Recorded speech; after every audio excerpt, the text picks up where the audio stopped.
सीधा आपको लेकर चलते दिल्ली के विज्ञान भवन, जहां पर प्रधानमंत्री नरेंद्र मोदी संबोधन करे। चलिए आपको सुनाते हैं।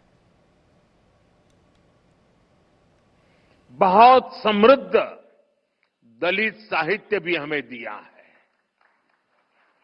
अपने आधुनिक चिंतन के कारण मराठी साहित्य में विज्ञान कथाओं की भी रचनाएं हुई है। अतीत में भी आयुर्वेद, विज्ञान और तर्कशास्त्र में महाराष्ट्र के लोगों ने अद्भुत योगदान दिया है। इसी संस्कृति के कारण महाराष्ट्र ने हमेशा नए विचारों और प्रतिभाओं को भी आमंत्रित किया और महाराष्ट्र ने इतनी प्रगति की है। हमारी मुंबई महाराष्ट्र ही नहीं बल्कि पूरे देश की आर्थिक राजधानी बनकर उभरी है। और भाइयों बहनों, जब मुंबई का जिक्र आया है तो फिल्मों के बिना न साहित्य की बात पूरी होगी और न मुंबई की।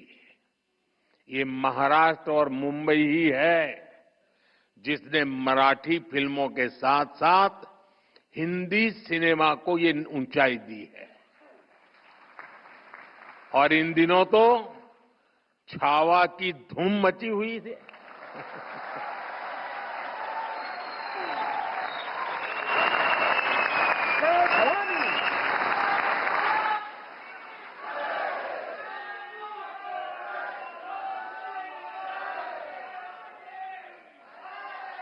संभाजी महाराज के शौर्य से इस रूप में परिचय शिवाजी सावंत के मराठी उपन्यास ने ही कराया है। साथियों, कवि केशव सूत का एक पद है,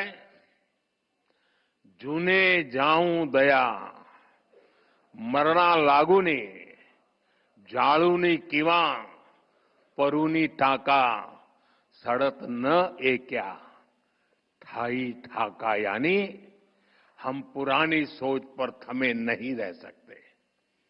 मानवीय सभ्यता, विचार और भाषा लगातार इवॉल्व होते रहते हैं।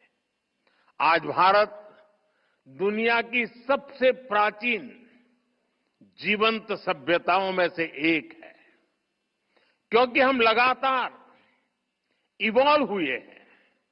हमने लगातार नए विचारों को जोड़ा है, नए बदलावों का स्वागत किया है। भारत में दुनिया की सबसे बड़ी भाषाई विविधता इसका प्रमाण है। हमारी ये भाषाई विविधता ही हमारी एकता का सबसे बुनियादी आधार भी है। मराठी खुद इसका सबसे बड़ा उदाहरण है, क्योंकि हमारी भाषा उस मां की तरह होती है जो अपने बच्चों को नए से नया, अधिक से अधिक ज्ञान देना चाहती है। मां की तरह ही भाषा भी किसी से भेदभाव नहीं करती। भाषा हर विचार का, हर विकास का आलिंगन करती है। आप जानते हैं, मराठी का जन्म संस्कृत से हुआ है, लेकिन इसमें उतना ही प्रभाव प्राकृत भाषा का भी है।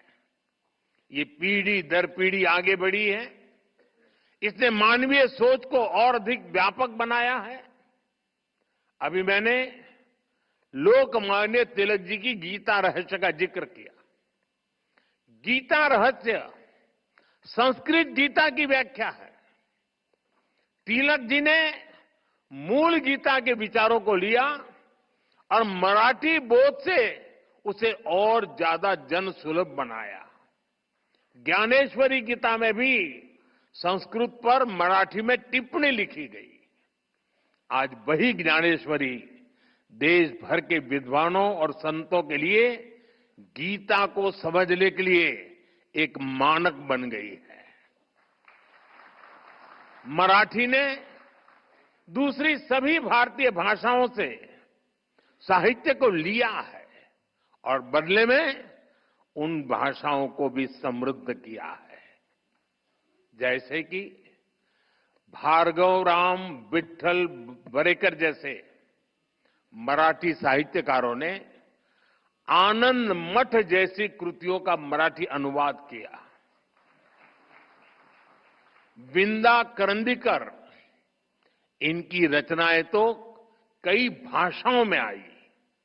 उन्होंने पन्नाधाय, दुर्गावती और रानी पद्मिनी के जीवन को आधार बनाकर रचनाएं लिखी।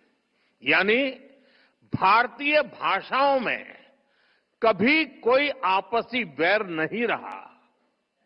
भाषाओं ने हमेशा एक दूसरे को अपनाया है, एक दूसरे को समृद्ध किया है। साथियों, कई बार जब भाषा के नाम पर भेद डालने की कोशिश की जाते हैं। देखिए, पीएम मोदी को आप दिल्ली से सुन रहे थे। चलिए खबरों में आगे बढ़ते हैं। अब सीधा आपको लेकर